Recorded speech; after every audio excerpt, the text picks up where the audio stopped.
Hello everyone, welcome to Uncle Iroh's Tea Shop. For today's Avatar video, we are going to be exploring the next comic that I got the chance to read for the first time, and this one is called The Search. It is a sequel story taking place right after The Promise, which was the first comic that I read and reviewed on this channel, and we are continuing along with its story here now. I really enjoyed this one, and it's got some reveals in it that change up how I view the lore of so much that we know within the world of Avatar and how it relates to the original cartoon. If you've read this comic already, you probably know what I'm talking about. So, as I say every time, sit back, relax, and enjoy some jasmine tea as we run through this comic analysis video. In terms of a basic synopsis of the comic, it is a story that follows up from the first comic of this series called The Promise. At the end of The Promise, we see after a conflict that could have split up our main gang, that Zuko finds it within himself to need to go on a journey to search for his mother, Ursa. A journey he believes is something that is needed to be done, not just because he's always wanted to know what happened to her,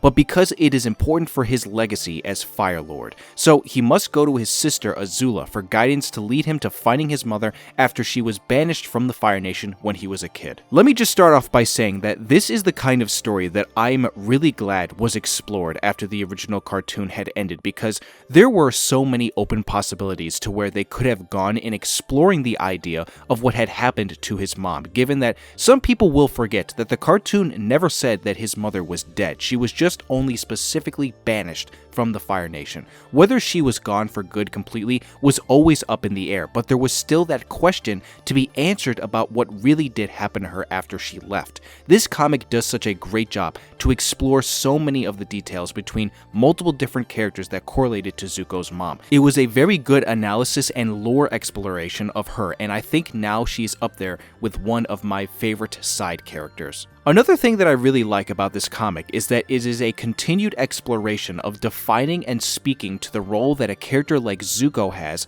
now in this world after the war ended. He's holding arguably the most important position of any human being on the planet, and within the comic storyline, they give more credence to that by giving it a new reason to exist in the first place. That stems from a part of the beginning of the comic where he and the gang are sitting down at a meeting in the Fire Nation colony of Yu Dao, being lectured by a professor of government. After what had happened between the colony, the Fire Nation, and Earth Kingdom, this was a meeting that needed to take place, and within it, the professor explains that a ruler in treating his own family with dignity learns to govern his nation with dignity. Basically, just another way to describe that you've got to be respectful and honorable about those around you. Given where the end of the Promise comic went, it makes sense that this now jumps forward in time to give Zuko another reason to find that dignity that his professor lays out. Zuko obviously, as everyone knows, has had one of the worst relationships with his family. Everyone is either split apart, imprisoned, or banished, minus him and Uncle Iroh. It only makes sense that the last person that he would go to help him on his journey is Azula. Ozai does not care enough nor can be trusted to be released from prison to help them on this, and so Azula would be the only other logical choice. The dynamic between Azula and the rest of the gang when they go on this journey to find Ursa is one that I liked in spurts, but also was not the biggest fan of in others. Given I don't know where the story of Azula is going in the comics that take place after this, my only prediction now is that I am assuming they are trying to put her on the path of redemption like they did with Zuko. In my personal opinion, I think that is a much harder redemption arc that you could try and accomplish because of the fact that she is just so evil of a character, and the things that she does and the way she acts. There are just straight up moments in the comic where she uses her firebending against people in the worst possible ways that you could prevent her from being redeemed from. Granted, she was acting very crazy in her hallucinations that she sees of her mother, but that's no excuse for other moments where she does get a little bit more sane and is still acting way crazier than she should be. Ultimately, Azula's role in this comic more so stems from the fact that she's mainly there to help Zuko and the gang get to the point of where they could find Ursa, but at the end of the comic, her role in the story and where she ends up going is still left up in the air. It seems like she did end up escaping for real at the end, so I can imagine the next comic, which is called The Rift, is going to explore tracking her down and finding her. I do want to talk about Ursa a lot more because she is a major focal point within the storytelling of where everything went down, and I'm really glad the comic gave great detail to giving her as much time so that we understood every reason why she did the things that she did and why she was banished. There are some major reveals in here that I did not see coming at all, and one of them I honestly kind of wish stayed the way it did, but we're going to talk about that in a second. There are a lot of flashback sequences showcased here to give a great amount of detail behind her past life with regards to where she started as a young adult and then how one event changed everything for her for the worst for the rest of her life. When it gets revealed at the beginning of the comic that originally when she was much younger, she had fallen in love with another dude named Iroh, and it was planned for her to marry him, I immediately knew what was going to be coming next after this. Ozai and Azula, who is Fire Lord at the time, came to her village in order to request her hand in marriage to Ozai. It was an offer that her and her family could not refuse, and so it becomes insanely heartbreaking when you see where her life goes after that. They depict that life in a brilliant way without straying away from showing you exactly how bad it was for her. Ozai came off as a very abusive husband, which, knowing his character, is not in any way surprising, and it seems like it was always passed down that way from his father and his grandfather before that. When Ursa had both Azula and Zuko, he specifically always was against Zuko and favored Azula. We find this to not be as shocking when we get more reveals that Ursa, because of the fact that the relationship was so toxic and bad for her, that she had been sending notes back to her old village and specifically to Iroh. The woman that Ursa tasked with getting those notes passed back to the village had been working with Ozai in secret, giving him those notes the entire time, and one of those notes gave me one of the most insane reveals and the first of many to come in the comic. The reveal that Zuko is actually not Ozai's kid, but Iroh's.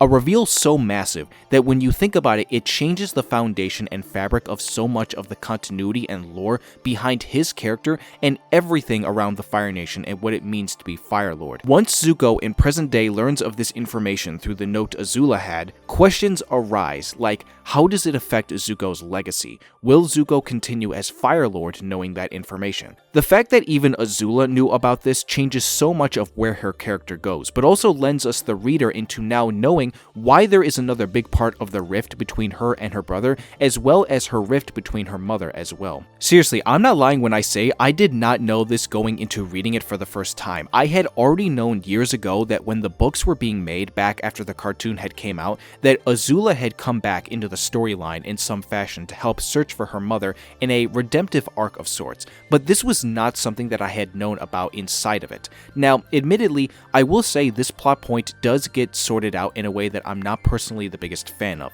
So at the end of the comic, it was revealed that the note showing the secret of Zuko not being Ozai's kid was actually a lie. He is still her kid that she had with Ozai, and in some way, this looks worse on Ursa for doing that, because that fundamentally is the reason why Ozai became as bad as he was to Zuko, and he hurt him, even after telling Ursa that one of the conditions that he would bring forward for her to be banished was that he would not harm the kids. Unfortunately, that condition didn't stay for long, as we see what happened afterward with the scar on his face. When you also factor in that Ursa, when making that deal with Ozai, told him that she would create a poison for him to give to Azula in order to climb the ranks and be Fire Lord, it shows just how bad and how far she went to protect her kids. That's why I feel so bad for a character like Ursa, because while flawed in that one instance for doing what she did, you understand her position because she was trying to go back to her old life and be together with Iroh. Ozai was furious about this, and it resulted in so many of the events that we saw take place after it, whether it was Ursa being banished,